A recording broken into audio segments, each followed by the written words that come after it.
Bonjour à tous, c'est Johan Tournier. Je te présente mon défi qui sera réalisé dans le cadre du Téléthon, la traversée du lac du Bourget, dans sa longueur, en partant de la plage du Châtillon pour arriver à la plage du lac du Bourget.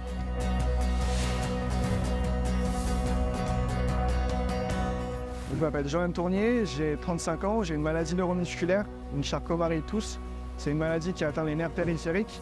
Ça provoque une atrophie sur les muscles, de la totalité des muscles en fait. Ça a commencé par une atteinte sur les muscles des 4 membres et ça remonte au fur et à mesure sur le dos. Depuis tout petit, j'ai fait du sport. Ma maladie, les premiers symptômes sont apparus lorsque j'avais 4 ans. Mais ils ne m'ont pas empêché de faire du sport. J'ai fait du foot, j'étais gardien de but. Lorsque les plus gros symptômes sont apparus sur l'entièreté des muscles, je me suis axé sur la natation en handisport. J'en ai fait pendant une dizaine d'années. À la fin de ces 10 ans, j'ai enchaîné sur du tennis de table. Et toujours, en fait, j'ai souhaité faire la compétition. Sauf depuis la Covid, ça a mis en cause pas mal de choses. Je me suis rendu compte que se battre contre les autres, c'est pas révélateur d'un état de forme ou quoi que ce soit. Il vaut mieux se battre contre soi et se lancer des défis. Donc le défi, ce sera le 10 septembre. C'est un départ de la plage du Châtillon à 8h du matin. On va partir, je dis on, parce qu'il y a 3 bateaux qui m'accompagnent. Il y a mon père qui sera là sur un bateau qui s'occupera du ravito. Il y a ma maman qui sera là aussi, qui fera l'assistance pour tous les nageurs qui souhaitent participer. Et donc on va rejoindre Conjeu et après on longera la côte sauvage avec l'abbaye de Haute-Combe, avec le château de Bourdeaux. Donc que des coins qui sont magnifiques pour finalement arriver sur la plage municipale du Bourget-du-Lac aux alentours de 17h30. C'est 18 km, 18,2 km au minimum. Je vais nager en dos collé, donc je ne suis pas certain d'aller droit, donc il y aura certainement de la dérive et donc un plus grand chiffre de kilomètres à parcourir. C'est 9h30 d'effort, c'est à peu près 10 à 12 temps de pause pour du ravito. L'idée c'est d'aller au bout, l'idée c'est pas de faire un chrono ou quoi que ce soit, c'est de l'endurance, c'est pas un sprint, c'est beaucoup d'entraînement, c'est aussi un travail mental. J'ai été amené à côtoyer une coach de vie, une sophrologue, pour faire de l'introspection, pour mieux me connaître.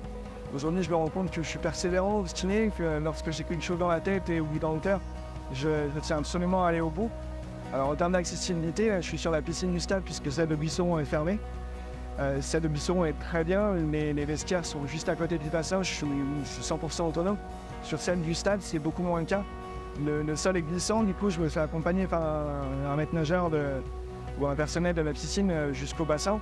Pour la mise à l'eau, c'est assez facile, j'utilise la gravité, donc je me mets au bord du bassin et je me laisse tomber. Par contre, pour la sortie de l'eau, j'utilise le siège qui est juste à côté, qui me permet donc de sortir de l'eau, puisque je ne suis pas en capacité d'utiliser les chaînes. On ne cherche pas la même chose lorsqu'on s'entraîne en piscine ou lorsqu'on s'entraîne en lac. Et globalement, on ne cherche pas non plus à faire de la vitesse, mais principalement de l'endurance. Donc l'idée quand on s'entraîne en lac, c'est d'appréhender un petit peu plus les vagues. Mais les séances me sont faites par Alain Simac, qui est un nageur en eau libre et qui a fait de multiples traversées et qui une fois par an, lui, pour s'amuser ou pour s'entraîner tout simplement, se fait la traversée. Donc il a été ravi de me proposer un planning d'entraînement que je suis. Et voilà. Je ne me serais pas autant mis en danger, si je peux parler ainsi, sur les entraînements. Il m'a fait des semaines à 27-30 km. Le plus que j'avais eu fait avant de le rencontrer, c'était 3,6 km. Là, il me demande de faire 7 ou 1000 km à des moments. Donc, voilà, c'est un gros entraînement, mais ça me rassure et ça m'assure, le jour de la traversée, d'être en capacité d'aller au bout.